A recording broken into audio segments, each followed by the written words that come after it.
Buletin 1.30 3 Julai bersama saya Azin Hussein. Tajuk utama tengah hari ini. Kes rogol kanak-kanak 4 tahun rumah asuhan diarah tutup. Kes kehilangan kanak-kanak dan remaja menurun sejak tahun lalu.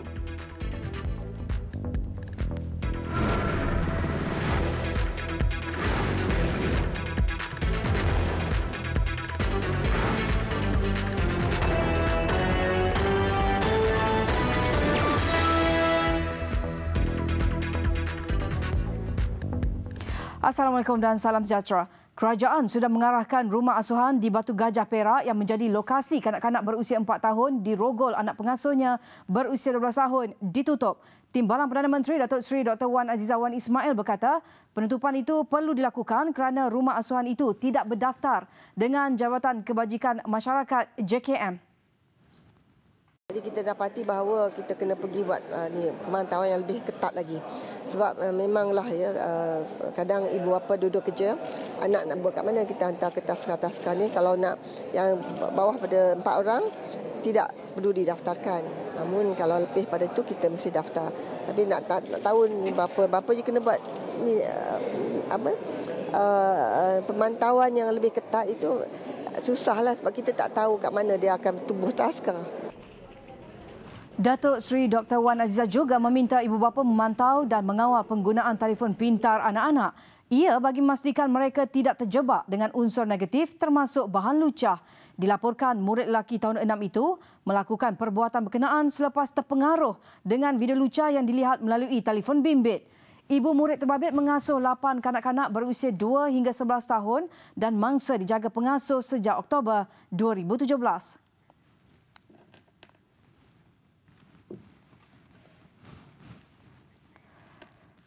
Baik, kita beralih ke laporan sidang Dewan Rakyat. Antara yang dibangkitkan dalam sesi pagi tadi, kes kehilangan kanak-kanak dan remaja, pencerobohan kapal nelayan asing. Dan untuk laporan selanjutnya, kita terus sahaja bersama wartawan Nur Syuhada Marzuki di Parlimen. Teruskan Syuhada. Kes kehilangan kanak-kanak dan remaja di negara ini telah menunjukkan tren penurunan yang signifikan sejak tahun lalu. Timbalan Perdana Menteri Datuk Seri Dr. Wan Azizah Wan Ismail berkata, statistik Polis Diraja Malaysia PDRM menunjukkan sebanyak 97.6% daripada 15,042 orang dilaporkan hilang telah ditemui. Terdapat tren penurunan kehilangan kes kanak-kanak dan remaja bagi tempoh 2011 hingga ke 2019 ini sampai Mei dan penurunan signifikan antara tahun 2018 hingga Mei tahun ini. Untuk makluman, dari jumlah kehilangan 1,042 orang ini, sebanyak 14,679 orang telah dijumpai semula, iaitu 97.6% daripada kes-kes yang hilang itu, manakala 363 yang hilang masih belum ditemui, iaitu 2.41%. Malangnya dijumpai mati adalah 26 kes. Menjawab soalan Ahli Parlimen Batu Kawan Kasturi Rani Patu, beliau yang juga Menteri Pembangunan Wanita, Keluarga dan Masyarakat berkata, negeri Johor mencatatkan jumlah kes tertinggi iaitu sebanyak 2,372 kes, diikuti Selangor 1,911 kes dan Kedah 1,526 kes. Antara punca utama kes kehilangan kanak-kanak dan remaja termasuklah mencari kebebasan diri, dipengaruhi kekasih dan terpengaruh dengan rakan sebaya. Mengulas isu dibangkitkan Ahli Parlimen Rantau Panjang Siti Zailah Muhammad Yusof, Datuk Seri Dr. Wan Azizah berkata, tidak wujud kegiatan penjualan organ yang dikaitkan dengan kes kehilangan kanak-kanak dan remaja di negara ini. Beliau bagaimanapun berkata pihak kementeriannya bersama dengan Kementerian Dalam Negeri memandang serius dan sentiasa mengambil tindakan terhadap kes kehilangan yang berkaitan dengan sindiket pemerdagangan manusia. Kapal nelayan asing yang menceroboh perairan negara akan ditenggelamkan dan dijadikan tukun. Ia selepas Akta Perikanan 1985 dipinda dan ditambah baik. Menteri Pertanian dan Industri Asas Tani Datuk Salahuddin Ayub berkata tindakan tegas itu antara langkah diambil untuk membantras pencerobohan selain meningkatkan jumlah denda terhadap nakhoda dan anak kapal. Kita fokus kepada menaikkan denda maksimum di bawah Seksyen 25 Akta 317 bagi vessel penangkapan ikan asing yang menceroboh perairan Malaysia, iaitu daripada 1 juta kepada 6 juta ringgit Malaysia.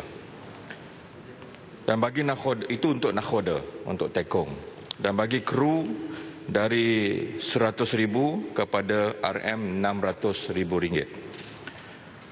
Kita memasukkan penalti baru denda maksimum di bawah Seksyen 25 Akta 317 bagi kesalahan yang dibuat menggunakan vessel penangkapan ikan tempatan yang beroperasi di laut lepas, iaitu tidak melebihi RM4 juta, dan kita juga menambah baik Seksyen 31 Akta 317 berkaitan pengkomponan agar selaras dengan akta-akta terkini yang telah diluluskan oleh di Parlimen. Kementeriannya juga akan memasukkan penalti baru iaitu denda maksimum sebanyak RM4 juta di bawah Seksyen 25 Akta 317 untuk kesalahan menggunakan vessel penangkapan ikan tempatan yang beroperasi di laut lepas. Mengikut statistik, dalam tempoh 12 tahun, sebanyak 1,182 kapal telah ditahan. Daripada jumlah itu, 706 adalah kapal dari Vietnam.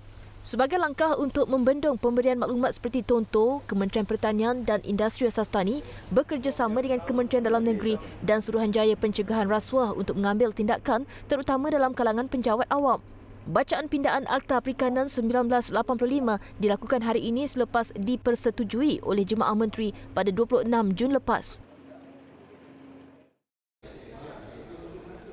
Dalam pada itu, sidang Dewan Rakyat pagi tadi bertukar kecoh apabila Ahli Parlimen Pasir Salak, Datuk Seri Tajuddin Abdul Rahman diarah keluar Dewan dan digantung selama 4 hari.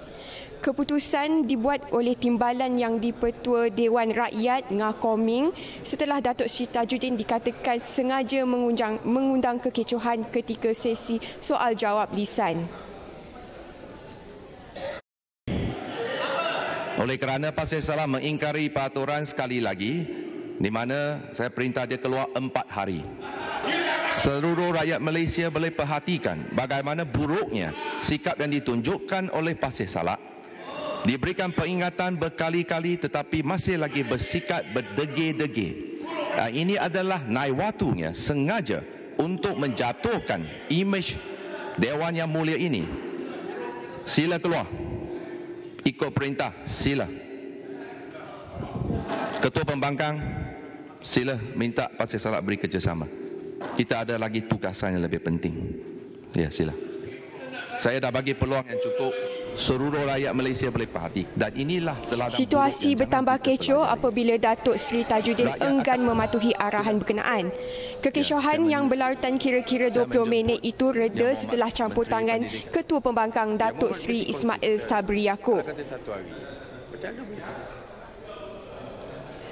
Sekian laporan dari Dewan Rakyat. Ketika ini sidang Dewan Rakyat sedang berehat dan kembali pada jam 2.30 petang nanti bagi membahaskan rang Undang-Undang Pertubuhan Belia dan Pembangunan Belia Pindaan 2019 yang antaranya bertujuan menurunkan had umur maksimum dalam tarikh belia kepada 30 tahun. Kembali kepada Sri Pentas bersama Hazlin. Salam hormat.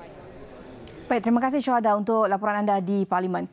Seterusnya, mayat anggota polis yang lemas dipercayai dihanyutkan arus deras selepas cuba menyelamatkan anaknya yang terjatuh di Sungai Muar Isnin lalu ditemukan jam 7.30 pagi tadi. Mayat mangsa Lance Corporal Muhammad Fairuz Muhammad Hashim, 36 tahun, ditemui orang awam di tepi jeti nelayan Sungai Senduk, Sungai Mati, ditangkap. Ketua Polis Daerah Muar, Asisten Komisioner Zaharuddin Rasid berkata, mangsa yang bertugas di Ibu Pejabat Polis Daerah Muar itu ditemui pada jarak 9 km dari lokasi kejadian. Mayat mangsa dibawa naik ke jeti Bampiran sekitar jam 8.45 pagi tadi. Dalam kejadian lewat petang Isnin lalu, mangsa bersama 3 anaknya, masing-masing berusia 9, 7 dan 4 tahun, datang ke kawasan berkenaan untuk menghantar bungkusan makanan kepada rakannya. Salah seorang daripada anaknya kemudian berlari ke arah jeti dan terjatuh ke Sungai Muar sebelum cuba diselamatkan anggota polis berkenaan. Kedua-duanya bagaimanapun dihanyutkan oleh arus deras. Selepas hampir 20 jam operasi mencari dilakukan, mayat anak mangsa Muhammad Faqih, 7 tahun, ditemui kira-kira jam 2.40 petang semalam.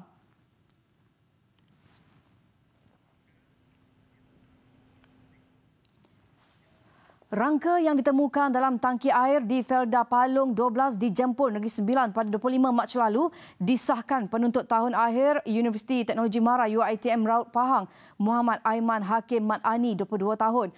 Ketua Polis Daerah Jempol Superintendent Muhammad Nur Hishamuddin Hashim dalam satu kenyataan berkata pengesahan dibuat berdasarkan ujian DNA yang dilakukan sebelum ini. Keputusan itu ujarnya telah dimaklumkan kepada keluarga mangsa. Ujian DNA berkenaan memerlukan masa berikutan rangka yang ditemui dalam keadaan tidak sempurna selain dipercayai sudah berada lama dalam tangki air. Pada 25 Mac lalu, media melaporkan rangka manusia ditemukan terapung dalam tangki air milik syarikat Air Negeri Sembilan Sains di Felda berkenaan. Mangsa dilaporkan hilang pada 9 Julai tahun lalu.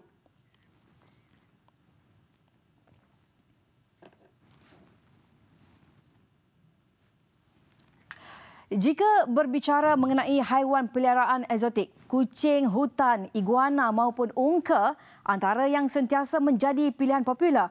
Mungkin kedengaran agak ekstrim, namun kangaroo dari jenis wallaby kini menjadi pilihan pencinta haiwan yang gemarkan kelainan. Ikuti kisah Okaka Okiki dalam laporan wartawan Julianash Ismail.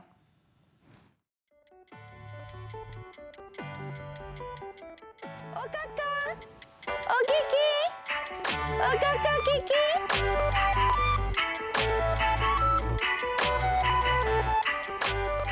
Mempunyai binatang peliharaan sememangnya satu pengalaman yang membahagiakan. Tetapi sebenarnya mereka memerlukan persekitaran yang sesuai, terutamanya jika anda mempunyai binatang eksotik.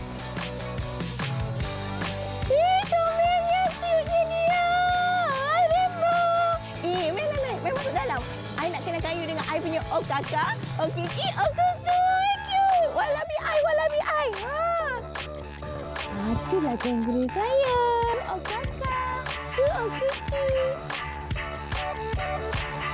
Wallaby bukanlah sejenis haiwan yang boleh dibelai selalu, malah ia mudah sensitif dengan persekitaran yang sesak. Jadi kenalah lihat dari jauh saja. Okaka dan Okiki yang dibawa masuk dari Jerman ini telah mula dipelihara sejak 6 bulan lalu. Albino ni memang rare, susah sangat nak dapat. So saya kena tunggu sampai 3 tahun. Punyalah happy bila dapat albino dekat depan mata. Seronok sangat. Bila tengok, kita boleh terapi minda. Leka tengok dia. Kadang-kadang pukul 2-3 pagi pun saya duduk kat sini tengok gelagat dia sebab dia tak tidur.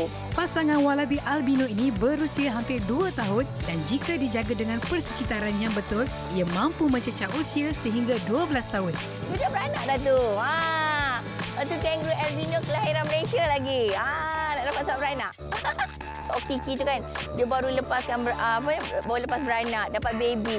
So bulu dia gugur. Saya panik, saya ingatkan Pak Angus panggil doktor kata taklah itu sebab dia baru lepas beranak, so bulu dia gugur. Berhasrat untuk berkongsi kegembiraan melihat kecomelan wallaby, pencinta haiwan ini mempunyai visi yang lebih besar dengan mewujudkan kawasan khas yang penuh dengan haiwan itu di Malaysia. Menjaga haiwan eksotik seperti Okaka dan Okiki ini mungkin nampak mewah. Hakikatnya ia memerlukan tanggungjawab, pengetahuan dan dokumentasi yang betul selain menyediakan persekitaran dan makanan yang bersesuaian. Laporan Juliana Ismail.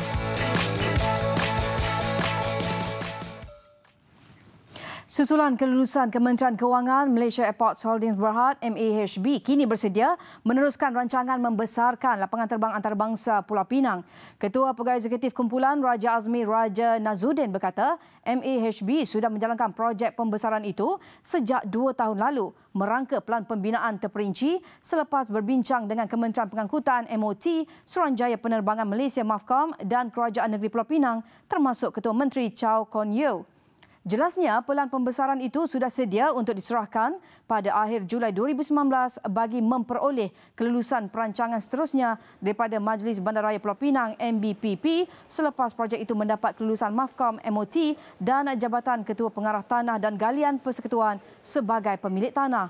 MAHB kini berbincang dengan pelbagai pihak mengenai pilihan model pelaburan dan pembiayaan. Satu permohonan juga telah dikemukakan untuk membiayai sepenuhnya projek itu menerusi rangka kerja aset kawalan MAFCOM RAB dan kini menunggu kelulusan. Sebaik diluluskan, pembinaan dijangka bermula pada suku pertama 2020.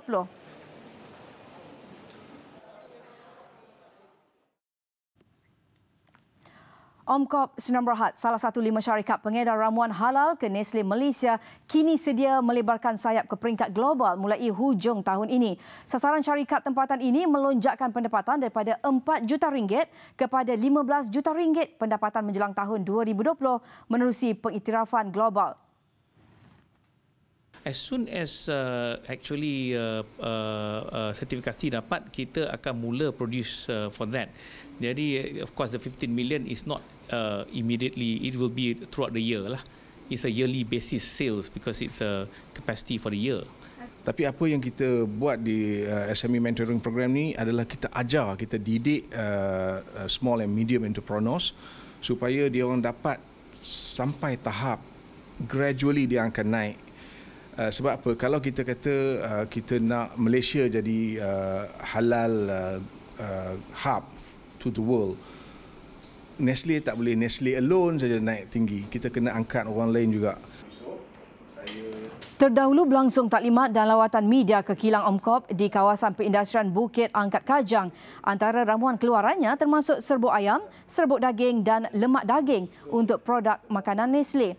Pihaknya juga ingin melabur RM2 juta bagi mengotomasikan proses pengeluarannya dalam tempoh terdekat. Ke laporan antarabangsa, serangan udara yang menyasarkan sebuah pusat tahanan pendatang Afrika di pinggir Tajura, Libya meragut sekurang-kurangnya 40 nyawa sementara 70 yang lain cedera. Operasi mencari mangsa yang tertimbus di bawah runtuhan sedang giat dijalankan. Pakatan Kerajaan Kebangsaan GNA menuduh Tentera Kebangsaan Libya LNA yang dipimpin oleh Khalifah Haftar bertanggungjawab melancarkan serangan. LNA bagaimanapun menafikan tuduhan itu. LNA mendakwa anggota militer yang bersekutu dengan Tripoli membedil pusat tahanan berkenaan berikutan serangan udara oleh LNA ke atas sebuah kem. Kebakaran yang tercetus di atas sebuah kapal dipercayai sebuah kapal selam nuklear mini milik Rusia mengakibatkan 14 anggota kru maut. Menurut Kementerian Pertahanan Rusia, mangsa meninggal dunia akibat terhidu asap beracun susulan kebakaran. Kapal berkenaan sedang menjalankan kajian saintifik dasar laut di kawasan perairan utara wilayah Rusia. Sebuah akhbar tempatan yang memetik sumber melaporkan bahawa kemalangan berlaku pada kapal selam mini ini. Sementara Lembaga Perlindungan Radiasi Norway NRPA mendedahkan bahawa Rusia telah memaklumkan berlakunya letupan gas di atas kapal selam itu. Dakwaan itu bagaimanapun dinafikan oleh Moskow.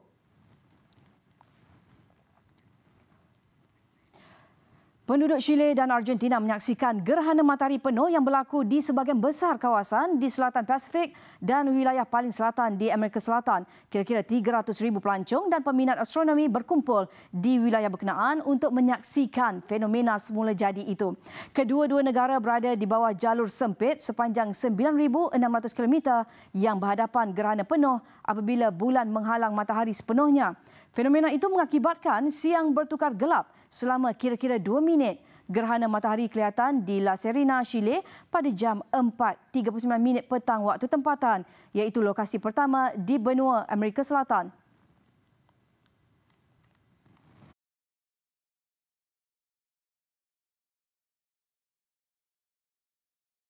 Baik, kita beralih ke Piala Dunia Wanita 2019. Jaringan Alex Morgan pada hari lahirnya yang ke-30 membawa Amerika Syarikat mara ke final Piala Dunia Wanita buat kali ketiga berturut-turut selepas menundukkan England 2-1 awal pagi tadi. Turun sebagai juara bertahan dan pasukan nombor 1 dunia, Amerika Syarikat memenuhi reputasi besar apabila membuka jaringan seawal minit ke-10 menerusi tandukan Christian Press.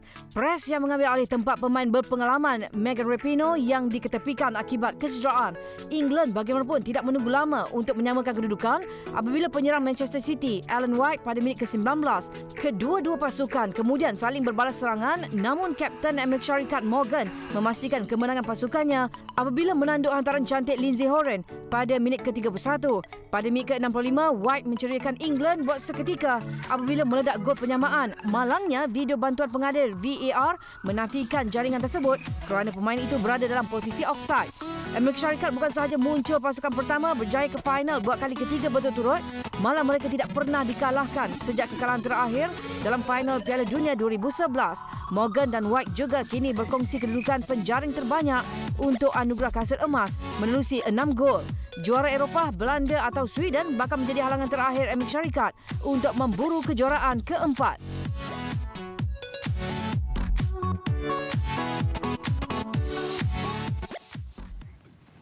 Baik, Buletin 1.30 sampai di sini. Kami akhiri dengan visual terjunan bebas di kawasan pergunungan di Norway. Tapi sebelum itu, kita saksikan dahulu segmen BU Extra. Saya Haji Hussein, salam hormat dan Assalamualaikum.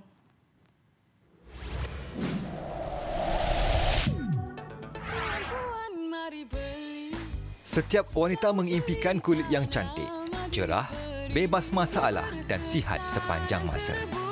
Untuk itu, syarikat pengeluar produk kesihatan Jamu Jelita dengan bantuan pakan nutrisi dan pemakanan bertauliah menghasilkan Pearl White Pinky Plus untuk membantu wanita mendapatkan kulit yang diidamkan. Formula premium ini ditambah baik dengan 20 bahan aktif yang diadun untuk memberikan kesan yang optimum. Kelebihan Puak Pinky Plus terletak pada gabungan formulasi kolagen yang diadun dengan buah-buahan seperti goji berry, maca berry, halton berry dan strawberry yang terbukti mempunyai banyak khasiat serta tinggi dengan vitamin C yang bukan sahaja baik untuk mencerahkan kulit, malah membantu individu yang mempunyai masalah kulit seperti jeragat, kulit kusam, tona kulit yang tidak sekata dan masalah jerawat. Bagi anda yang mengalami masalah kurang keyakinan diri dengan saiz fizikal yang bukan ideal, boleh dapatkan Lemon Plus di pasaran untuk bantu anda miliki tubuh badan yang lebih menawan. Pengambilan Lemon Plus secara teratur membantu menyingkirkan lebihan makanan dan sisa toksin serta lendir yang terdapat di dalam usus dan seterusnya menggalakkan proses pelawasan di mana pengguna akan ketandas selepas penggunaan 4 hingga 6 jam. Mengoptimumkan kebaikan lemon untuk kesihatan pencernaan, Lemon Plus antara produk jamu jelita yang turut mendapat penghargaan sebagai Super Health Brand. Jaminan kualiti dengan harga mampu milik, Lemon Plus boleh menjadi alternatif terbaik untuk sentiasa tampil menawan. Kedua-dua produk jamu jelita ini boleh diperoleh di semua kedai jamu atau beli dalam talian untuk tawaran harga yang lebih menarik. Jamu Jelita.